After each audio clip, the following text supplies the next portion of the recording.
Noi abbiamo attivato un'ispezione, perché davanti a una tragedia come questa, la mia vicinanza va alla famiglia per quanto possa servire, è fondamentale che si faccia chiarezza e soprattutto si fotografi subito la situazione. Il presidente del Veneto, Luca Zaia, invia gli ispettori sanitari per far luce sulla morte di Giacomo Lionello. Il bambino di 5 anni di Portoviro si era sentito male domenica ed è morto nel reparto di terapia intensiva della pediatria di Padova dopo essere stato portato in ospedale ad Adria e Chioggia.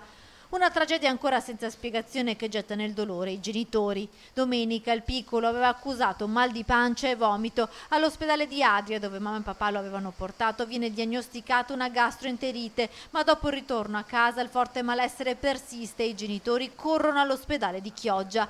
Qui il piccolo ha 3 arresti cardiaci e viene deciso il trasferimento in terapia intensiva a Padova, centro di riferimento per la rianimazione.